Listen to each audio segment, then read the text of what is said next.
दोस्तों, जब से ये बात निकलकर सामने आई है कि संयुक्त राष्ट्र सुरक्षा परिषद और यूनाइटेड नेशन के स्ट्रक्चर में बदलाव को लेकर बातचीत शुरू कर दी गई है और इस इंटर गवर्नमेंटल बातचीत के बाद यूएनएससी नॉन परमानेंट मेंबर्स की संख्या को 10 से बढ़ाकर 20 करने पर सहमति बन चुकी है, तब से इस बात की उम्मीद बढ़ गई है कि अब बहुत ही जल्द ही भारत को परमानेंट सीट और वीटो पावर दी जाएगी। लेकिन इस फैसले के बाद एक बार फिर से चीजें ठंडे बस्ते पर जाती नजर आ रही है, जिस पर पूरी दुनिया को चेतावनी देते हुए भारत ने एक काफी बड़ा सवाल खड़ा कर दिया है। और इस सवाल को संयुक्त राष्ट्र में मौजूद भारत की permanent representative Ruchira Kamboj ma'am ने किया है। दरअसल दोस्तों, मिंट की तरफ से सामने आए लेटेस्ट आर्टिकल से इस बात का खुलासा हुआ है कि अब संयुक्त राष्ट्र में बदलाव के मुद्दे को लेकर भारत के सब्र का बांध टूट चुका है, जिस पर एक काफी बड़ा बयान देते हुए यूनाइटेड नेशन में हमारी permanent representative Ruchira Kamboj ma'am ने पूरी दुनिया से एक काफी बड़ा सवाल किया कि आखिर हम एक ऐसे चार्टर को डिफेंड क्यों कर रहे हैं जो 5 देशों को ऐसी क्षमता देता है जिसके इस्तेमाल से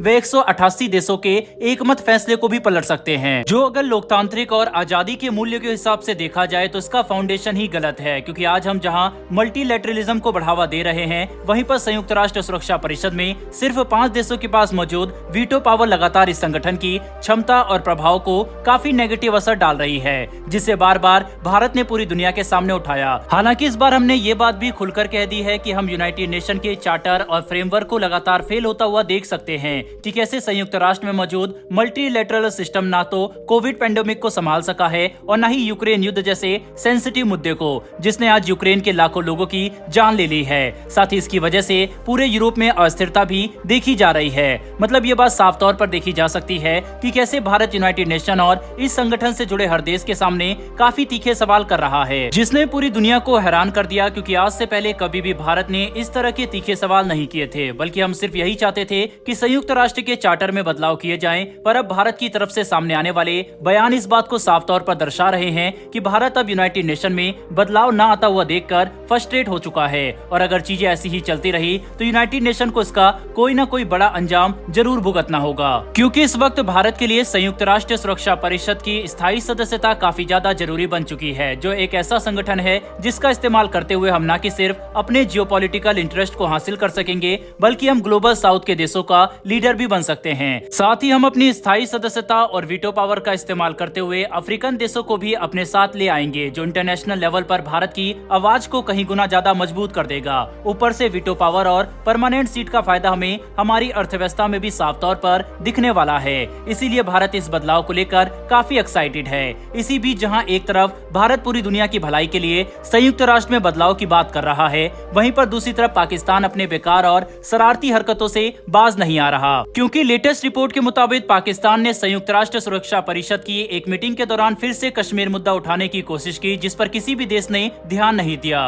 वहीं पर भारत ने पाकिस्तान की इस हरकत को ध्यान में रखते हुए एक काफी कड़ा और सीधा जवाब दिया, जिसने पाकिस्तान को इस बात का एहसास कराया है कि आज संयुक्त राष्ट्र या किसी भी संगठन में पाकिस्तान की कोई भी भूमिका नहीं है। दरअसल जब पाकिस्तान ने सिक्योरिटी काउंसिल की मीटिंग के दौरान कश्मीर मुद्दा उठाने की कोशिश की, तभी भारत की परमानेंट रिप्रेजेंटेटिव रुचिरा काम्बोज ने पाकिस्तान को एक मुंहतोड़ जवाब देते हुए ये बात साफ तौर पर कह दी कि भारत के पास इतना समय ही नहीं है कि वह पाकिस्तान के इन बेकार और शरारती बयानबाजी पर ध्यान दे। क्योंकि भारत नहीं चाहता कि हमारे साथ साथ संयुक्त राष्ट्र का बहुमूल्य समय भी पाकिस्तान जैसे देश पर बर्बाद हो, जो काफी सही भी है। क्योंकि आज ना तो पाकिस्तान के पास अर्थव्यवस्था है और न ही सॉफ्ट पावर, इसीलिए पाकिस्तान क्या बयान दे रहा है इस पर कोई भी देश ध्यान नहीं देना चाहता। वहीं पर हमने देखा है कि पाकिस्तान के खिलाफ G20 की मीटिंग लगातार तेजी से सफल होती जा रही है और मई में जब जम्मू कश्मीर में G20 देशों के रिप्रेजेंटेटिव और डेलीगेशन पहुंचेंगे, तब ये पाकिस्तान के प्रोपेगेंडा को हमेशा के लिए बर्बाद कर देगा। इसी वजह से पाकिस्तान तिलमिला चुका है कि इतने सालों से